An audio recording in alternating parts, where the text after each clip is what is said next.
nurse. I'm still a children's bedside nurse, and I'm sort of the oldest person in my team by a long way. But one of the things I'm picking up is that with wage stagnancy since austerity, and the review and reform of the NHS pension scheme in 2015, more and more of our youngest and most vulnerable staff cannot save for the future. They can't afford to be in the pension scheme anymore because the cost of it has gone up. So you're right, we have this big issue over doctors, but the big problem is our nurses. Absolutely, and I think pay is a big issue, and the pay, the whole way we handled the pay negotiation and we engaged our members was deeply flawed last year, and that's what led to the EGM and the no confidence vote and so on. And I think it's really important that we get council members who know how to hold themselves to account, to be able to say, look, we need to make sure this organisation is working properly and we're getting the correct information and we're not overselling a deal which at best was okay and trying to make out it's the best thing since sliced bread. And we need to start negotiating now because the whole process starts again in April. You know, the current pay deal expires next year. And I think people expect more from council. I think they expect council members to have a real grip on the organisation and to work with staff, but to hold those staff properly accountable and to be able to say, look, we're challenging the information we're getting, we're kicking the tyres, we're making sure the RCN is properly governed. Bringing all that together, there's actually a fairly wide number of issues that we discussed just there. Bring them all together with the likelihood of a general election coming up at the end of October, whether we crash out of Europe on a no deal or whatever, because no one knows what this government want to do. What are the top 4 issues you would like to see in an RCN general election manifesto? Okay, I think the first one has to be about recognising the staffing levels and the vacancies. The government has to take the vacancy issue seriously, and I think that's about looking at the flow. It's looking at how we fund student nurses. It's things like bringing back the bursary. It's making it easier for overseas nurses to come and work here, and it's dealing with the number of nurses that leave in the profession.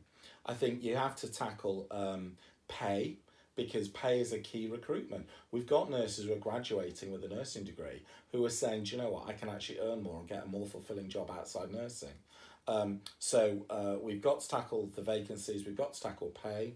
I think we've got to tackle safe staffing. I think it's not acceptable that we have minimum safe staffing levels when you drop your child at nursery. You have minimum staffing levels when you look at the crew on board an airplane when you fly. But if you get admitted to hospital, it's entirely up to the trust. You know, that's not okay. And I think the fourth one is we have to look at the pensions issue, because I think too often we're focusing on pay, but actually the pressure on pensions and retirement age is meaning nurses having to work longer and longer. And there's more focus on, because of the numbers, the government think, oh, you know, we need to construct nurses' pensions because that's a way of trying to save money, but it's too short-sighted. Then, with an eye on a general election coming up, does the RCN need to have a position on the commercialisation of the NHS, whereby firms are coming in, buying a service, and they're trooping staff across? Absolutely, and to be honest, I was very disappointed that when there was an issue about whether or not the NHS could be part of a trade deal, the RCN was extremely slow to respond. And I think we need to say to people, look, the NHS is not for sale. And we know there's been a huge outsourcing of NHS services. And I think we need to lobby government to say, look, actually that matters, and it can't happen by the back door. And we need to protect nurses. You can't just choopy people and then say, okay, well, we're protecting existing staff, but it's the new recruits that will allow to pay lower and lower wages. It's really interesting that next year is Florence Nightingale's 200th anniversary of her birth, and it's deemed the year of the nurse. Right. The issue around that is Florence Nightingale was quite a revolutionary in her time. Yeah? Yeah. Is the RCN up to leading a revolutionary membership to challenge both on in terms of pay and employment, on pensions and on pay, but also to start to stand up against government and start to say 4 million on the wait lists is not good enough. Austerity is taking money out of the NHS. It's taking money out of social services. It's taking money out of third sector care homes. The whole range of things. What do you think? I think we're nowhere near as strong as the nursing profession was in Florence Nightingale's day. I mean, Florence Nightingale had prime ministers and cabinet ministers going to see her in her house. I can't remember the last time a prime minister or even a secretary of state visited Cavendish Square. I mean, Florence was an interesting person because she actually opposed the creation of the RCN, and her treatment of Mary Seacole wasn't necessarily great. But you know, she was a founding pioneer, and I think what she was good at is she was good at challenging politicians. She was good at using data and evidence and stories. I don't think we're anywhere near as effective. I don't think we're good at targeting particular politicians.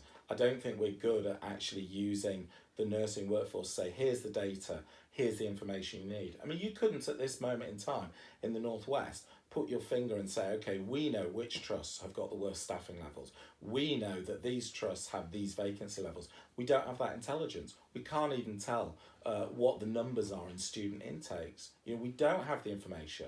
We're not seen as a really powerful political body.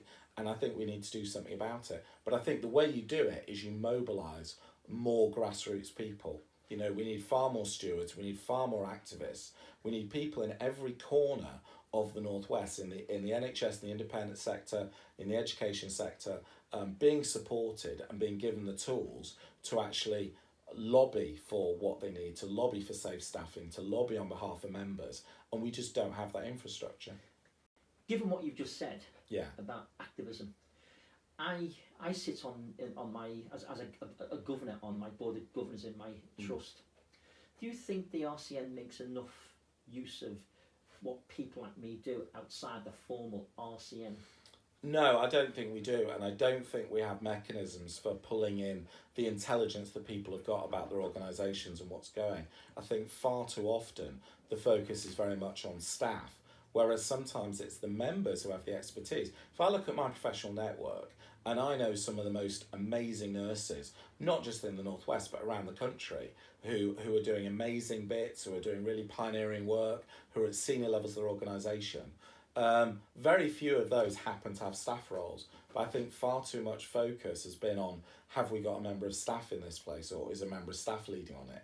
And we need to use members a lot more. You know, staff are a great resource, but staff aren't a replacement for nurse activists, and the number of stewards, the number of safety reps, the number of learning reps in the region is much lower than it was 5 or 10 years ago. Certainly when you were on council, you know, there were a lot more activists, and we're just not recruiting them. We're not recruiting enough at a younger stage.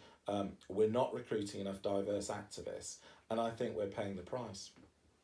Okay, well, I think we've had a good interview here, and we could go on, and we could go on, and we could go on.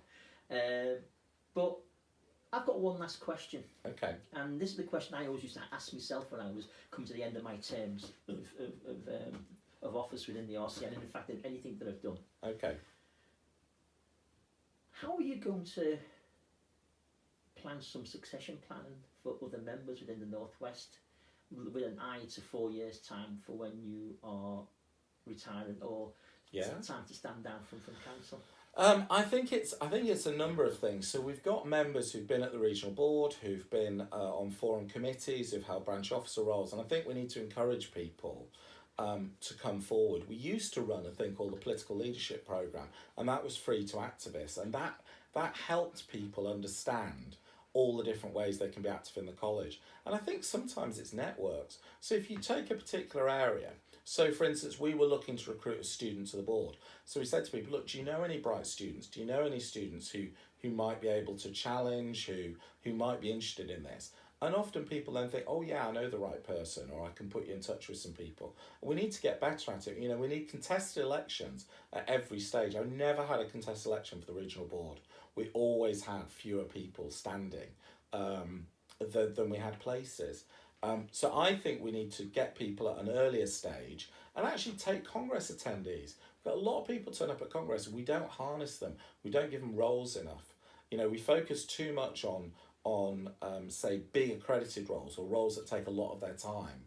But sometimes that's too much of a stepping stone to people. You need to give them a way of being active. So when is Congress next year?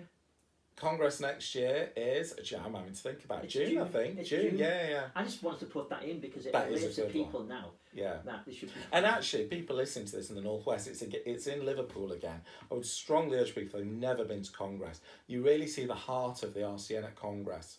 I think this will be my 27th Congress. And well, I think you've been to even more than I have. And Congress is a fantastic way to help shape the agenda. So if you think there's something in your area where you think, actually, this should be improved, or here's a problem we're having, get it as a Congress item. Lobby your board member, lobby your council member. I want members to contact me saying, I've got this issue. What's the RCN doing about it? And we need to get people more active. And so if you've never been to Congress, I strongly urge you. We've put quite a lot of funding as the board chair. We funded, I think, more first-time attenders and more non-voting members than any other region and country. We put a huge amount of resources into it because we know it's great for attracting activists. And again, this year, talking about this year's Congress past, is that the Northwest had the most agenda items on the agenda.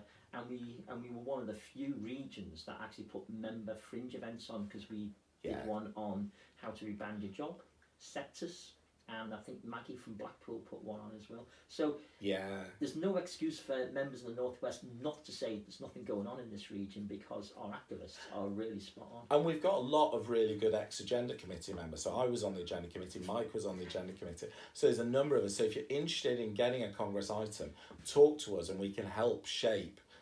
We can help you write something that's going to shape the profession. And actually, if you look at things like nurse prescribing, if you look at the health visiting, if you look at degree nursing courses, all of those things started as Congress items. So your item that you're thinking about at the moment, actually with help and support, could change the future of nursing and change the profession in ways you can't even imagine. I think on that note, it's time to say thanks, Dave, and good luck in this coming election.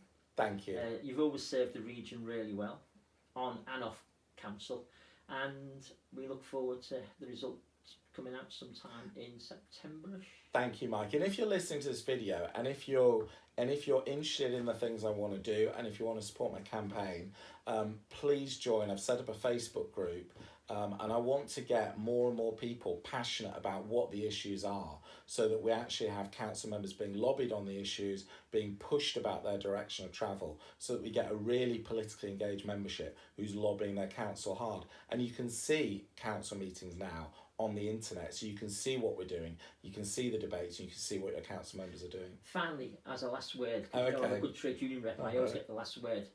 I think if you're going to get an advert in for your Facebook, I have to get an advert in for what we want to do, and that is, we want to produce a lot more videos like this to go onto Facebook and social media, but not using the same people. We've got great nurses out there working at senior level on the wards, to newly qualified staff. We've got great students. We could do great educational seminars just from in front of this camera. That's actually a really good idea, and I think I would certainly want to see more and more members showcasing their ideas, showcasing their amazing stuff, and getting things on the internet and social media, because that's where most of our members are, and we need to engage as an organisation much better. So if you like the things I stand for, please vote for me. But even if you don't want to vote for me, it's really important that you vote. You know, apathy is our greatest enemy. We've had historically low turnouts. Please vote this year to give whoever is your council member a really strong mandate to represent you for the next 4 years. Dave Dawes, thank you.